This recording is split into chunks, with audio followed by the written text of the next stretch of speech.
আল্লাহ আমার সবকিছুর বিনিময়ে আপনি হাদিকে ফিরিয়ে দিন। অনেক ষড়যন্ত্র সত্ত্বেও যে এখনো পরাজিত হয় নাই তার প্রমাণ হাদি। সেই হাদি এখন শুয়ে আছে এবারকে আর হাসপাতালে, লড়াই করছে আমাদের মাঝে ফিরে আসার জন্য। আমি আজকে ফজরের নামাজের সময় আল্লাহর কাছে ফরিয়াদ করেছি, আল্লাহ আমার সবকিছুর বিনিময়ে আপনি হাদিকে ফিরিয়ে দিন। কারণ আমাদের জীবন অস্ত চলে, আমাদের আর দেশকে দেওয়ার কিছু নাই, হাদির প্রজন্মের দেশকে দেওয়ার অনেক কিছু আছে। যখন আমরা ফাঁসিবাদের কাছে প্রায় পরাজিত হয়ে গেছিলাম, আমরা মেনে নিয়েছিলাম স্ট্যাটাস কো, ভারতের গোলামি। সেই সময় হাদি হাসপাতরা বলেছিল উই রিভোল্ট, তারা বিপ্লব করেছে ভারতীয় আধিপত্যবাদ এবং হাসিনার ফ্যাসিবাদের বিরুদ্ধে। দুর্ভাগ্যের বিষয় হচ্ছে আমাদের প্রজন্ম জুলাইকে বিপ্লব বলতে চায় না, কারণ জুলাইকে বিপ্লব বললে তাদের স্ট্যাটাস কো বজায় রাখা যাবে না, এস্টাবলিশমেন্টের স্ট্যাটাস কো বজায় রাখা যাবে না, দুর্নীতি বজায় রাখা যাবে না, গোলামি বজায় রাখা যাবে না। এই জন্য জুলাই তাদের কাছে শুধুমাত্র একটা প্রধান বিপ্লব নয়। আমি প্রথম দিন থেকে বলে এসছি জুলাই আমার কাছে বিপ্লব। সেই বিপ্লব আমরা ধারণ করি। সেই বিপ্লবের মূল স্লোগান ছিল দিল্লি না ঢাকা, ঢাকা ঢাকা।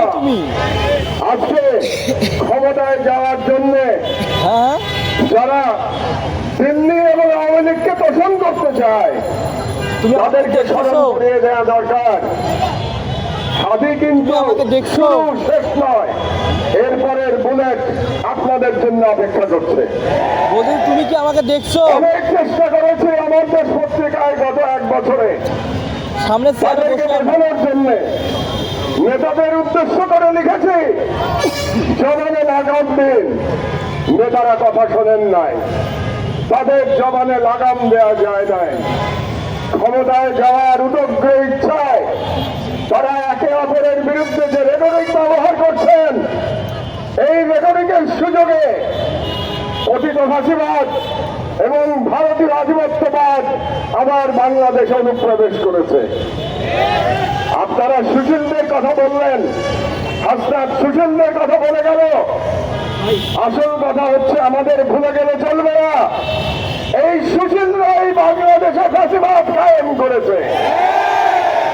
সুতরাং সুশীলদের কাছে চরিত্র বদলানোর কোনো আশা আপনারা করবেন না। হাসনাতদের প্রজন্মের কাছে আমি বলতে চাই, এই সুশীলদের বিরুদ্ধে লড়াই করে হাদি যে কালচারাল ফ্যাসিজমের বিরুদ্ধে লড়াই শুরু করেছিল, সেই লড়াইকে আমাদের সফল করতে হবে ইনশাআল্লাহ। সুশীলরা সুপথে ফিরবে না, কালচারাল ফ্যাসিস্টরা তাদের চরিত্রে অবিচল থাকবে। আমাদেরও স্বাধীনতার ডাক নিয়ে স্বাধীনতার পতাকা হাতে আমাদের লড়াই অব্যাহত রাখতে হবে। হাদি ঠিকই বলেছেন, সবাই হাদি হতে পারে না।